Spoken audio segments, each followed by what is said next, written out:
नमस्कार आप सभी लोगों को। आइए पाठ संख्या 52 की बात करते हैं। और अभी हम ग्रहों के गुण और स्वरूप को ही आपको पढ़ा रहे हैं। सबसे पहले बेसिक जानना बहुत अनिवार्य है। इससे अगर वंचित हो जाएंगे तो हम किसी को भी ग्रहों के कार्यकर्तों के बारे में वर्णन नहीं कर सकते हैं। हम अभी देखेंगे कि त्रिस्कंधों में ज्योतिष का जो है परिचय देने के लिए आप लोगों से प्रॉमिस किया था। तो त्रिस्कंध क्या था, तो सबसे पहले वहां हमने आपको बताया है कि त्रिस्कंध की चर्चा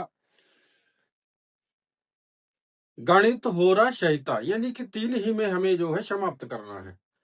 तो हम यहाँ पर आपका जो पूर्व के पाठ में देखे हैं कि ग्रहों के गुण और स्वरूपों की चर्चा हो रही है, कहाँ पर कौन से ग्रह का क्या क्या कार्य है, हमें ये जानना अनिवार्य है। अगर आप ये जानेंगे तो कहते हैं ज्ञान होगा तो कल्याण होगा। आइए अब जानते हैं दीपावली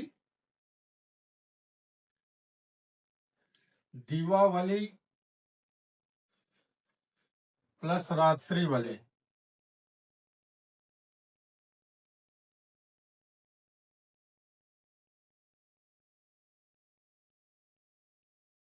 कौन कौन से ग्रह होते हैं।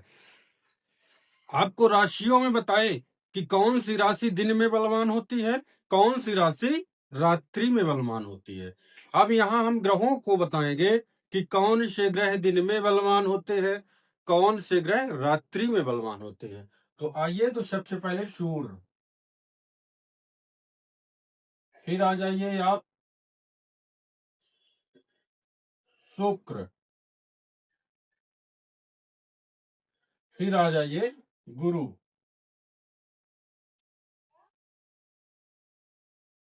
ये जो है दिन में बलवान होते सूर्य शुक्र गुरु, ये 3 ग्रह दिन में बलवान होते हैं। लेकिन कार्य इनका क्या है, ये आपका प्रश्न होगा। ज्योतिष में हमारे दिन में हम बता रहे हैं कि दिन में ये बलवान ग्रह होते हैं, तो ये काम क्या करेंगे। तो हम आपको बता दें कि जिस जातक का जन्म दिन में होगा और ये ग्रह दीपावली है दिन में हो रहा है, वो जातक भाग्यवान होता है। ठीक है। मानव योनि में देखिए, जो व्यक्ति जन्म लिया, हर एक व्यक्ति को पता है कि सुख दुख जो है लगा ही रहेगा, उतार चढ़ाव जीवन में लगा ही रहेगा। लेकिन सबसे बड़ी बात ज्योतिष का है। ठीक है, ये उन लोगों के लिए जरूरी नहीं है, मांगलिक है, ढैया है, साढ़े सतीक है, चंडाल दोष है, उनका वहां तक सीमित है, उनके लिए जरूरी नहीं। लेकिन जो बारीकियों से जानना चाहता है उसके लिए बहुत जरूरी है ये चीजें। एक एक चीजें ग्रहों में जानना जरूरी है, तभी ज्योतिष का हम किसी को भी एक एक चीजें जानकारी दे सकते हैं। ठीक है, आप ज्योतिष को भी साइड कर दीजिए, लेकिन वेदों का नेत्र, हम लोगों के पास प्रश्न आते हैं और ऐसे प्रश्न आते हैं कि उनका उत्तर देना एकदम सरल है। लेकिन हमारे वेदों में, हम वेद की बात करेंगे, ज्योतिष को भी एक तरफ करते हैं कि वेद में ऐसे कोई आपके प्रश्न नहीं है जो उत्तर ना दे पाए हूं। ठीक है, तो ये हमारे ग्रह होते हैं दीपावली। अब आ जाइए रात्रिवली। तो रात्रिवली में आ जाएगा चंद्रमा,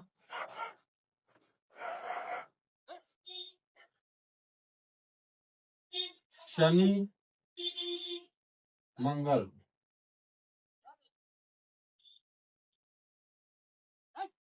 ये चंद्रमा शनि मंगल, अब ये शुभ ग्रह है। देखिए, अब आपको याद भी किस प्रकार करना है।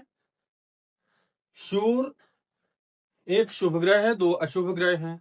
चंद्रमा पक्षवायु पक्ष बलवान होता, पूर्णमासी के आसपास का चंद्रमा शुभ माना गया, अमावस्या के आसपास का चंद्रमा जो है क्षीण माना गया है। तो चंद्रमा एक पक्षवायु शुभ है और 2 ग्रह उसके साथ जो है अशुभ हैं, शनि और मंगल। और यहाँ देखेंगे तो एक ग्रह शुभ है, 2 ग्रह अशुभ है। तो हमारे कहने का तात्पर्य ये है कि हम 7 ही ग्रह लेकर के चलेंगे, राहु केतु को नहीं लेंगे। किसी भी पाठ में आप लोग देखते होंगे राहु केतु की चर्चा नहीं आती, लेकिन आएगी। इसके लिए हम एक अलग से पाठ देंगे कि ये कार्य किसकी तरह कहते हैं। तो कहते हैं कि शनिवत, शनि की तरह राहु कार्य करता है, केतु कुजवत, मंगल की तरह केतु कार्य करता है। कहीं पर ये पढ़ने में आ रहा है कि ये एक ही शरीर है तो एक तरह का कार्य करते हैं, ठीक है। तो उसको भी हम बताएंगे। अब ये हो गया हमारा शर्वदावली। एक होता है शर्वदा,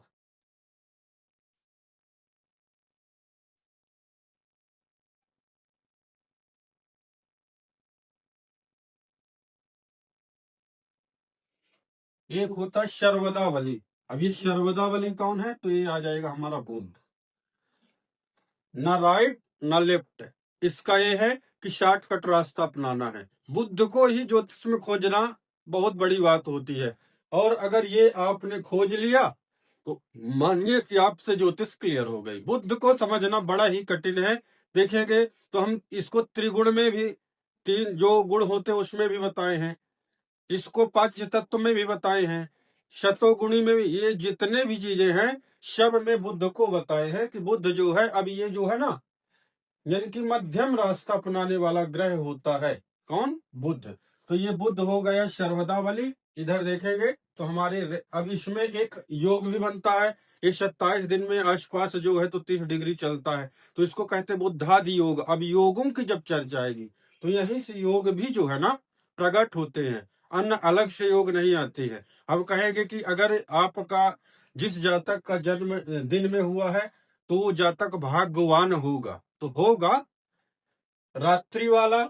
अब इसमें अगर रात्रि में मान लीजिए कि किसी स्त्री का जन्म दिन में हो रहा है तो उसको पुरुषोचित गुण होंगे, क्योंकि सूर्य पुरुष है। तो ये सारी चीजें हम लोग पत्रिका में देखते हैं, एक एक चीज आपको बताते हैं। तो जो 51 पाठ पढ़ा होगा, पीछे 50 पाठ पढ़ा होगा, उसको ये सरल होगा पाठ को जानना। तो यही बोलेंगे कि 53 पाठ आप लोगों को पुनः बताएंगे। तब तक के लिए आप लोगों को नमस्कार।